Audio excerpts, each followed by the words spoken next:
am Amanda from Put a Cup in It, and we're here with our DivaCup review. Seems like we should have done this a long time ago. Yeah, I think so, especially considering this is one of the first cups people hear about when they hear about cups. And this is the very first menstrual cup that I tried. It was my first cup as well. Come here. Yeah, that's gonna cause a problem, isn't it? Yeah. If you sit with us, it's fine. That's fine. You can sit there. So let's get started with what we love about the DivaCup, and then we'll tell you some things we don't love as much, and hopefully that helps you make a decision if you're trying to choose between DivaCup and possibly another brand. When I first heard about cups, it wasn't something I wanted to try. The DivaCup was the brand I heard about, so I tried this out. I didn't know there were any other brands to begin with, and while I know now that it's not my 100% perfect cup, it was still life-changing for me. I was like, wow, this is what they've been talking about. It actually is life-changing, as cheesy as that sounds. And I didn't have any leaking. It was so comfortable. And I mean, here we are. That was mirroring exactly my experience. I only knew about the DivaCup. The DivaCup is, people just call menstrual cups DivaCups. If you talk to people, they're just like, oh, it's a DivaCup. I use a DivaCup. And they could be talking about another brand, which can be confusing, but I think for us, we generally get the idea. And the DivaCup has measurement lines for 1/4 ounce and 1/2 ounce, or 7.5 milliliters and 15 milliliters. It's got a fairly pronounced rim with a thicker portion up top, and it's got a hollow round stem, which can be cut off or just trimmed. And again, you could always flip it inside out. They come in size 1 and size 2. Size 2, generally speaking, is for over 30 or if you've had a baby, and size 1 for under. It also has suction holes up at the top, just under the first lip of the rim, and they're a little on the small side. They're not the easiest holes to clean, but it's not horrible. I find that if you kind of squish it like this when you wash, it helps. yeah, you can also fill the cup with soapy water if you're in the shower or in your sink, and put your hand on top and do this, squirt, squirt, and it squeezes the water out through the suction holes. That can be a good cleaning tip. Smart. I think my favorite feature of the DivaCup, since we're gonna switch over to features, is that it has a rigid base. It's kind of hard to see, but basically it's There's a firmness here. There's a firmness at the nub, and when you are new to menstrual cups, if you know about this, what can happen when you put in a cup is that, especially when you're new, it can open too soon, and this could still even be hanging out of you, or it could just barely be inside you, and then you're like, oh shit, and then you take it out, and you fold it back, and then you put it in, and then it happens again. And that's where the learning curve and practice comes in. With the DivaCup, what I love is that you can actually just gently push the base, and get it higher to where it needs to be comfortable. Yes. This is pretty squishy. Yeah, some of the softer cups, if you try to push the bottom, it caves in itself, and then you really can't work it all the way up. Yeah, you'd be kind of hard pressed to do that with a DivaCup. Push the base. And the base I got it finally, but it took a bit. Took a lot of work. You wouldn't do that with it inside you. And another feature that we love about the DivaCup, it is pretty much the perfect firmness. And it's really the perfect cup for people to start with when it comes to firmness, because in my experience trying so many cups, this has never been uncomfortable for me. But it's never been hard to open, and that's the thing. If it's too soft, it's hard to get it to open inside you. If it's too firm, it can put too much pressure inside. It can also be hard when you're inserting it to get it to Not being distracted by the cat just climbing on my lap.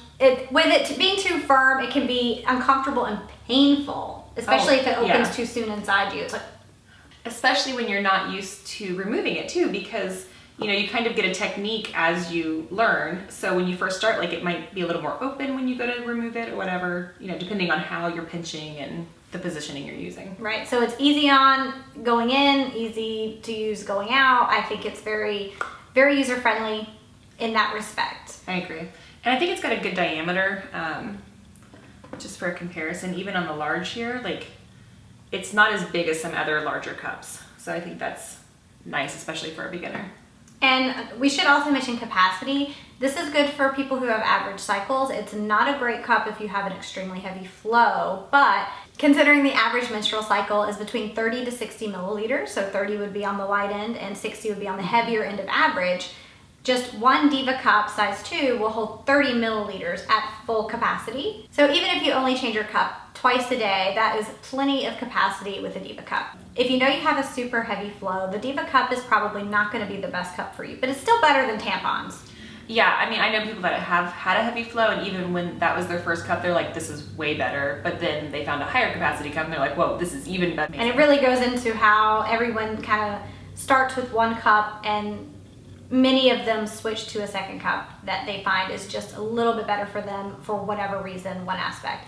And that happened with us on the DivaCup, and I think it really turned us on to Menstrual Cups, so we're always thankful to DivaCup just being a brand that's out there and super doing the footwork to get the brand name and also just the concept out there. Another good thing about the DivaCup, which isn't necessarily a good thing for me and for most people, is that it does have some length on it. So if you have a higher cervix, this is a cup that may work very well for you.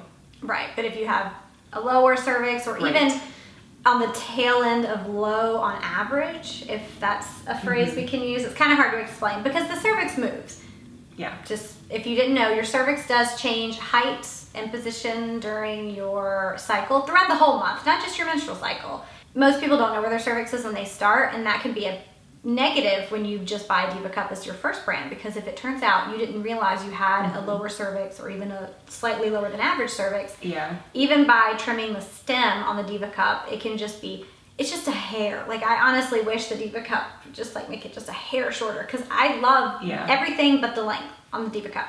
Yeah, my cervix I think is pretty average height, and I mean I can wear the DivaCup sometimes, I reach for it sometimes, but it is just a bit too long, just a teeny bit. So. It is just the tiniest. And that's with the stem entirely removed. Right, but the good news is, and this is what we tell everyone who has complaints with the DivaCup specifically, is like, have you tried flipping it inside out?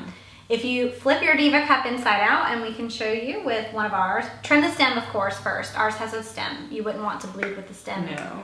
Because it's also a hollow stem, which is another negative. And by flipping it inside out, you can tell it does just make it just a hair shorter, and that can be all you need. And that's the only way I can wear the DivaCup on my lowest cervix days. On my normal higher days, I can wear it without flipping it inside out, and it works better for me from a leaking perspective. But some people actually tell me and tell you that flipping it inside out is the only way they wear it, and it's not about the length. Yeah, for some people, just I don't know if it's just the slight difference in shape or what it is, but it solves leaking issues that they may have had with it the other way. Right. So one more pro-con is that this is a clear cup. For anyone who's worried about additional colorants or anything like that, this is a clear cup, which is nice. The con is that because it's a clear cup, there will be more staining than with a colored cup. Another con for the DivaCup is that because of the long length, I don't think this is a perfect cup for a younger person.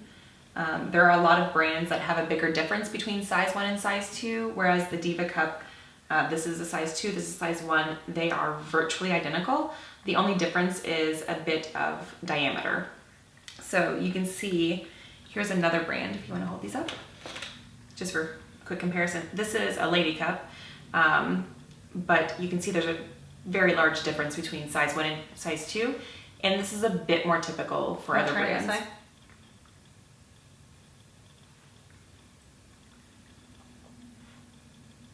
Let's see, there's size 1 in comparison. So this is even a little bit smaller in diameter, and it's clearly much shorter. Would we recommend the DivaCup to someone who's new to menstrual cups? I say yeah. I mean, the length can be an issue, but again, for everyone I know that's tried it, it was an easy yes, you know? It was a good cup, so.